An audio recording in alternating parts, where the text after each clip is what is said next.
Welcome to another episode of V4 Veganism. I am here with Cary Tedder, and he is star of A Bronx Tale.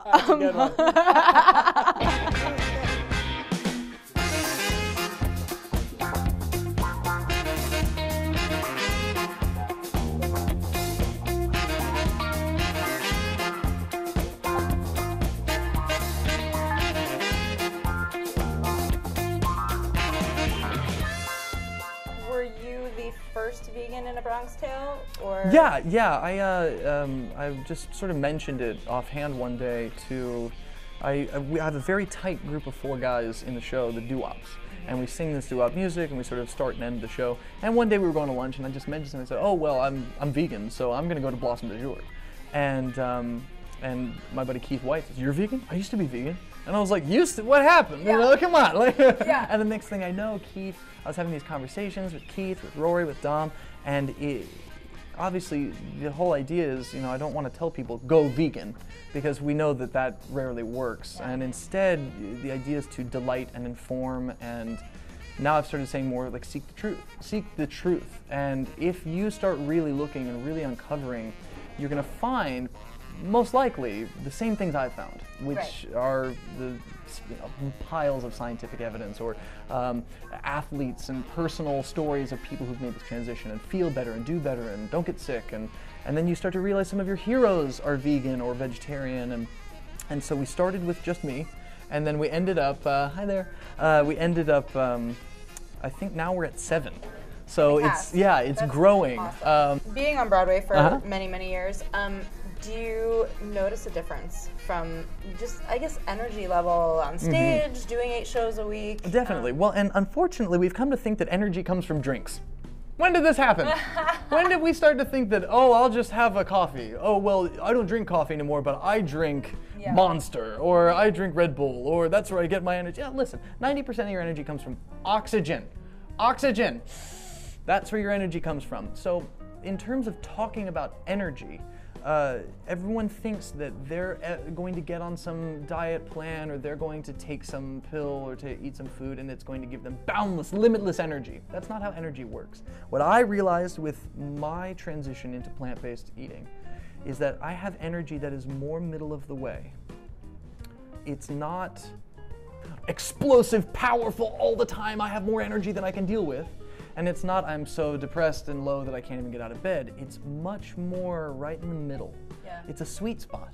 And that way I can gear myself up for my show, and I can cool myself down after the show much more effortlessly. The bounce back from injury, I've closed that window. That is very important, especially to dancers, runners, athletes, people who are dealing with injury. One of the worst things you can do while you have an injury is to consume inflammatory foods.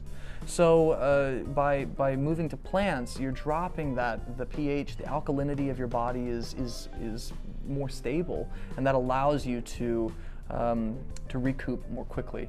In terms of the stage, we have to use a lot of energy in very short bursts. We're not running 4 miles a show, but we are having to go out there and go bam, bam, 8 times a week. Yeah. And I've even had ballet dancers say to me, "Oh, well, there are vegans in the ballet world, but they break their bones a lot because they don't get enough protein." And I say, please.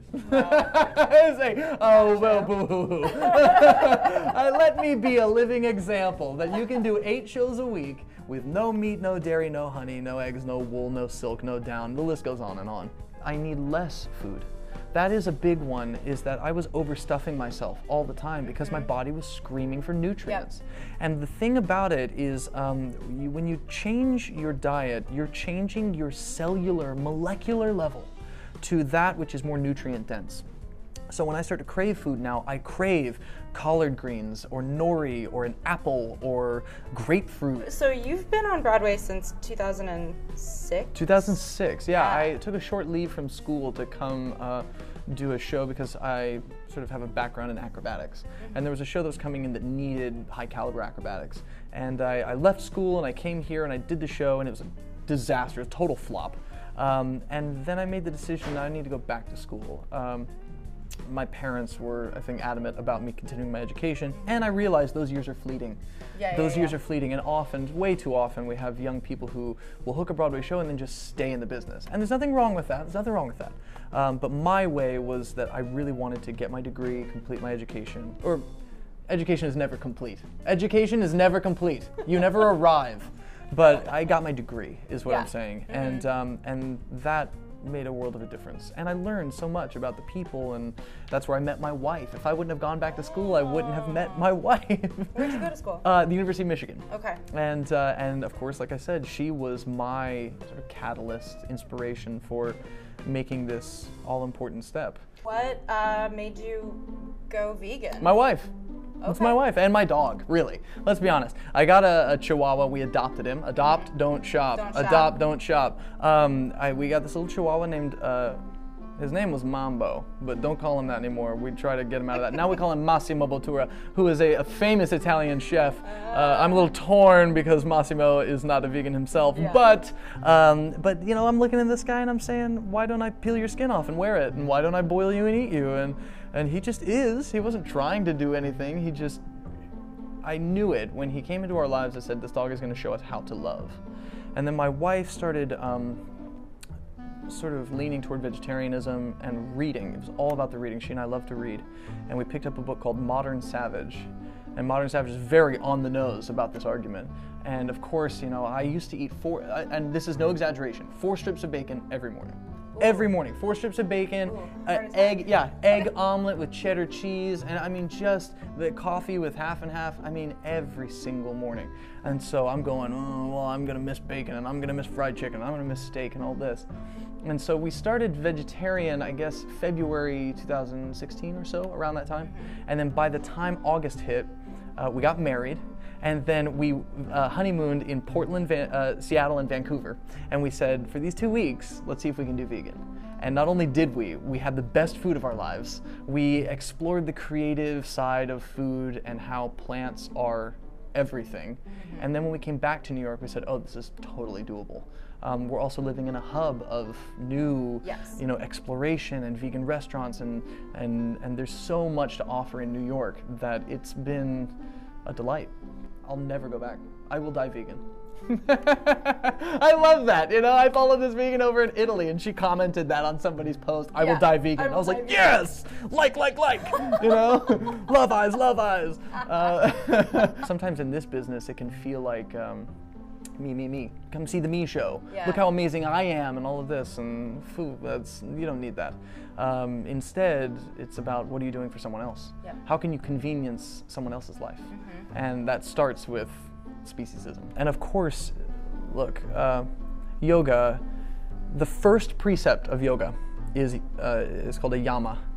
And the first yama is ahimsa. And ahimsa means non-harming. So if you are not practicing non-harming, it doesn't matter if you can put your feet on your head. It doesn't matter if you can sit for 20 minutes and chant Om. If you're still harming, you haven't begun yoga. That's just how it is. And funny, that's also the first precept of the Hippocratic Oath. Do no harm. And I put this up on Instagram the other day. I said the first precept of yoga and the Hippocratic Oath is do no harm. And so I find that when you make a decision like this, it increases your practice of ahimsa tenfold with just making this one little choice. And I had no idea that it was going to blast open like that. Plus, I tell people too, look, it depends on how do you want to have the conversation. You want to talk nutritionally? Do you want to talk economically? Do you want to talk environmentally? Do you want to talk spiritually? Do you want to talk I mean, there's so many ways that you can come at this argument. So I made this one choice, and it ended up affecting 8 different sort of activist parts of my life. And you can, you know, paint a sign and march down the street if you want that to be your form of activism. But I see activism every day with my fork and with my plate and with every bite. You know, in the Broadway scene, when people are want to show their gratitude, or when they want to give us a gift, they're often giving us things that are sugary foods, or they want to get us pizza, or they want to, and on our creative team and the people who come or the people who bake for us have been especially considerate. to say, oh, over here are the nut-free cookies, and over here are the vegan cookies, and over here are the regular cookies.